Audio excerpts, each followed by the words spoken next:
In 2021 and 2022, Wanda Maximoff was arguably the most important player in the Marvel Cinematic Universe. First, she was the epicenter of the inaugural MCU Disney Plus show, WandaVision, where her grief after losing Vision during the events of Avengers Infinity War causes her to create a magical family while enslaving an entire town and forcing the residents to live out her sitcom fantasies. Then she became a Darkhold corrupted antagonist whose relentless pursuit of a reality where her children are alive verges on the kind of horror villain territory even Doctor Strange is powerless against. Near the ending of Doctor Strange in the Multiverse of Madness, she finally realizes what she has become and opts to destroy every multiversal incarnation of the Darkhold, which leaves her in the middle of the collapsing Mount Wundagore. While Multiverse of Madness leaves Wanda's fate somewhat ambiguous, it seemed unlikely that even she could survive the destruction of an entire mountain. Now, the creepy first trailer for Agatha All Along reveals in no uncertain terms that she's dead, or at least as dead as anyone can be in the MCU.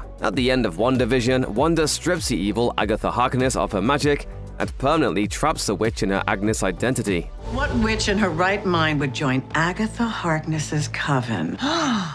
Not looking for right-minded witches, as it happens. In the trailer, the spell has twisted in a way that's left Agatha working as a detective who investigates a mysterious case where the unseen victim's name is W. Maximoff, and it's confirmed that Wanda is gone. What happened to you?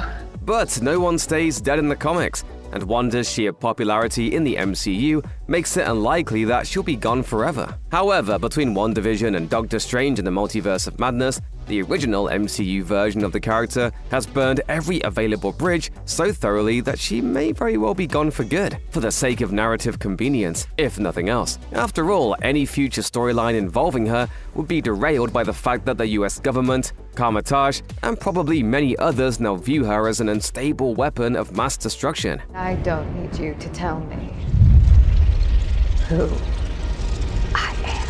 Fortunately, the MCU has already introduced a backup Wanda in the shape of the Earth 838 version of the character. She's the Wanda whose children the Scarlet Witch is after, and who ends up killing the Illuminati under her alternate universe counterpart's mind control. The fans are already familiar with this Wanda and her sons Billy and Tommy, and since their home timeline might be a little hot thanks to the whole Illuminati thing, she might be a natural replacement for the Wanda who died at Mount Wundagore.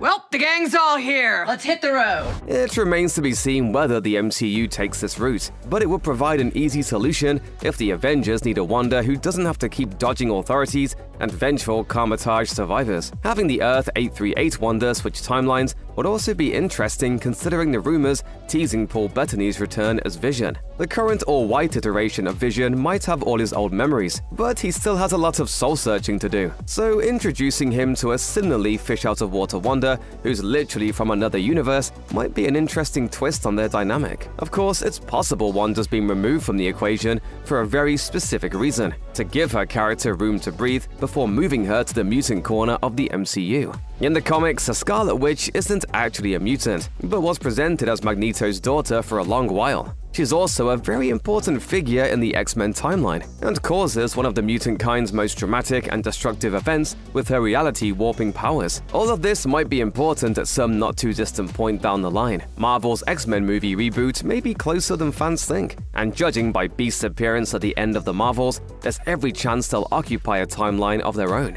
much like the Fantastic Four seems set to do. Thanks to Wanda's X-Men connections, it wouldn't be all that shocking to see some version of her join the X-Men side of the MCU to wreak havoc once more.